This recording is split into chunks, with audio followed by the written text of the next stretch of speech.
Le chiffre du jour, 40%, c'est la proportion des salariés qui utilisent déjà de l'intelligence artificielle dans leur quotidien professionnel.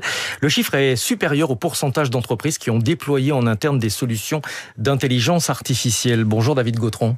Bonjour Stéphane. Merci d'être avec nous. Vous êtes associé en charge de l'expérience collaborateur chez Juliette Sterwen.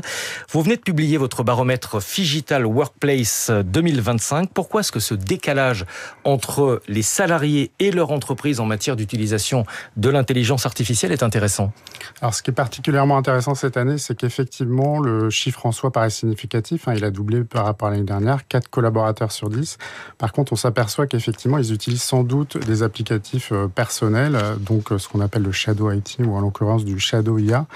Ce qui fait que ça pose un certain nombre de sujets d'alignement peut-être de la gouvernance en entreprise, de plans d'adoption à l'échelle pour l'ensemble des collaborateurs, évidemment. Est-ce que ça veut dire que les entreprises n'évoluent pas assez vite sur ces questions technologiques aux yeux de leurs salariés? Exactement, sans doute que les entreprises courent derrière les usages des collaborateurs. On a tous utilisé à titre personnel l'IA. On voit effectivement que c'est plutôt facile d'adoption sur des usages simples, un peu de créativité, d'impact de communication, de gain de temps d'efficacité. Maintenant, il faut le remettre dans des usages métiers, vraiment labellisés, validés par la DSI et l'alignement avec la DRH notamment et les principaux métiers.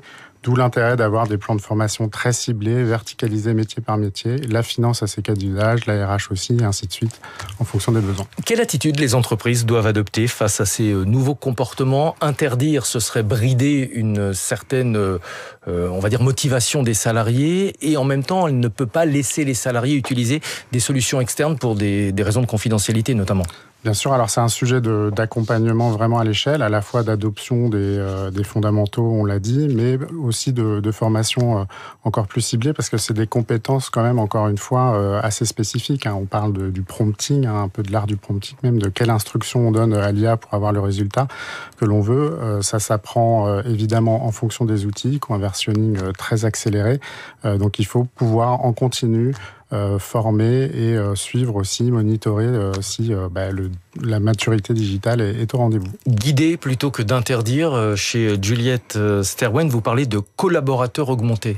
Oui, exactement. L'idée, c'est d'intégrer vraiment la voix du collaborateur dans tout le long de ce processus d'usage, de ne pas avoir une vision finalement trop technocentrée de l'IA et de se dire qu'on doit partir vraiment des usages métiers très pratico-pratiques et remonter pour consolider les usages prioritaires et validés par l'entreprise. Alors, ce n'est pas le seul sujet sur lequel les entreprises doivent rattraper leurs salariés.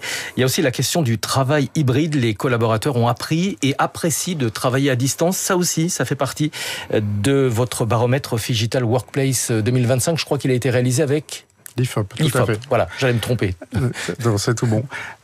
Donc oui, effectivement, alors c'est très intéressant parce que quand on leur demande est-ce qu'ils sont dans une transformation du travail hybride, en fait, plus de 73% disent que c'est déjà fait. Quand on demande la satisfaction des collaborateurs sur le mix entre le télétravail, le travail chez soi et le bureau, voire dans des tiers-lieux, ils sont à plus de 80% à le plébisciter. Donc on voit qu'un retour arrière un peu qu'on entend des fois de revenir plus au bureau aura du mal à s'opérer avec l'intégration du collectif. Donc il va falloir effectivement pouvoir aussi inventer encore plus de flexibilité. L'IA va évidemment aussi permettre d'accélérer ce mouvement. Bien sûr. Voilà, et un baromètre Phygital Workplace très intéressant puisqu'il dessine progressivement ce que sera sans doute le monde du travail vers 2030. Merci beaucoup David Gautron d'être venu ce matin sur Radio Classique, associé en charge de l'expérience collaborateur chez Juliette Sterwen. Bientôt 6h57 sur Radio Classique, à suivre la matinale avec David.